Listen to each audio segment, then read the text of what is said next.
they are incapable അല്ലേ, incapable to committing a crime എന്ന പ്രായമാകുമ്പോൾ 18 വയസ്സ് വരെ ആയിരുന്നു. ഇപ്പോൾ നിർഭയ കേസിൽ സുപ്രീം കോടതിയുടെ ഒരു വിധി വന്നു.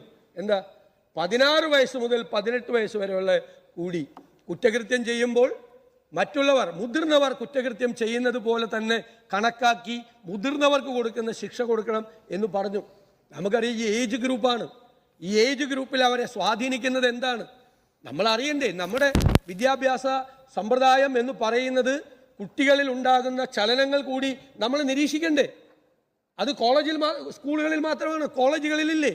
കോളേജുകളിൽ, ക്യാമ്പസുകളിൽ വിദ്യാർത്ഥി രാഷ്ട്രീയം ഇല്ലാതായി പോയതുകൊണ്ടാണോ? വിദ്യാർത്ഥി രാഷ്ട്രീയം നന്നായി നിൽക്കുന്ന സ്ഥലത്ത് ഉണ്ടല്ലോ ഈ റാഗിങ് നടക്കുന്നുണ്ടല്ലോ, ഈ ഡ്രഗ്സ് നടക്കുന്നുണ്ടല്ലോ. ഇപ്പൊ ഈ പറഞ്ഞ കോട്ടയത്തെ കേസ് എന്താ? കോട്ടയത്തെ കേസ് നേതാക്കന്മാർക്ക് ഡ്രഗ്സ് അടിക്കാൻ വേണ്ടി കാശ് കൊടുക്കാത്തതുകൊണ്ടാണ് കോമ്പസ് കൊണ്ട് കുത്തിക്കീറിയിട്ട് MLA ഇവിടെ ഇരിക്കുന്നു, ഫെവിക്കോൾ ഒട്ടിച്ചത്. കോമ്പസ് കൊണ്ട് ശരീരം കുത്തിക്കീറിയിട്ട് ഡ്രഗ്സ് കഴിക്കാൻ പൈസ കൊടുക്കാത്തതുകൊണ്ടാണ്. ഹായ് ഹലോ, എല്ലാവർക്കും നമസ്കാരം. ഈ കഴിഞ്ഞ ദിവസം ഷഹബാസ് എന്ന് പറയുന്ന ഒരു കുട്ടിയെ ഒരു 5 പേര് കൂടിയിട്ട് മർദ്ദിച്ചിട്ട് ആ കുട്ടി സീരിയസ് ആയി ഇപ്പം മരണത്തിന് കീഴടങ്ങി. ആ മർദ്ദിച്ച് കൊലപ്പെടുത്തിയ കുട്ടികളെ ജുവനൽ ഹോമിൽ വെച്ചിട്ട് 5 പേർക്കും പരീക്ഷ എഴുതാൻ അനുമതി കൊടുത്തതിന് ഇപ്പം എന്താ പറയുക, മന്ത്രിസഭയിൽ വരെ അതൊരു ചർച്ചയായി. കാരണം ഒരുപാട് കാര്യങ്ങൾ ഇപ്പം മന്ത്രി ഇതിൽ പറയുന്നുണ്ട്. ഇങ്ങനെയെല്ലാം കൊടുത്തു കഴിഞ്ഞാൽ നാളെ അത് മക്കൾക്ക് എന്താ പറയുക, അതൊരു ഇവർക്കെന്നല്ല, ഇനി ഇത് കാണുന്ന എല്ലാ മക്കൾക്കും അവർക്കൊരു പാഠമായി.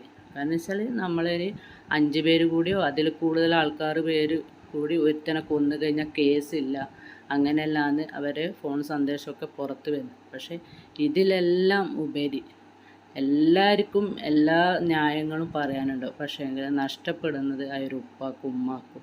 15 വയസ്സായ ഒരു കച്ചറക്കോ ഇതിനൊന്നും പോകാത്തൊരു പൊന്നു മോനാണ് നഷ്ടപ്പെട്ടിട്ടുള്ളത്. കാരണം വെച്ചാൽ അത്രയും കഷ്ടപ്പെട്ടിട്ട് നമ്മളൊരു മക്കളെ വളർത്തിയിട്ട് ആ മക്കളെ അനുഭവം കിട്ടാനാകുമ്പോഴത്തേക്കാണ് ഒരു കാരണവും ഇല്ലാണ്ടാണ് 5 പേര് കൂടിയിട്ട് ആ കുട്ടീനെ മർദ്ദിക്കുന്നത്. ഇപ്പം പറയുന്നത് കേട്ടു, പിന്നെ അതിലൊരു കുട്ടീൻ്റെ രക്ഷിതാവ് പോലീസാണ്, ഒരു കുട്ടീൻ്റെത് ഗുണ്ടായിസാണ്. എന്ത് ഗുണ്ടായിസും പോലീസ് ഉദ്യോഗസ്ഥനായാലും ഇങ്ങനെ ഒരു വെറുതെ ഒരു ആവശ്യമില്ലാണ്ട് ഒരു മക്കളെ തച്ച് കൊല്ലാൻ പാടുണ്ട. അത് ഏത് നിയമത്തിലുള്ളതാണ്? എന്തെന്നാലും എന്തെങ്കിലും ഒരു വൈരാഗ്യം ഉള്ളിൽ വേണം.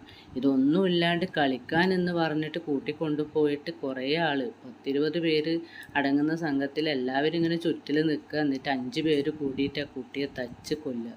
ഇതെന്തൊരു കേരളം, ഇതിനൊരു നിയമം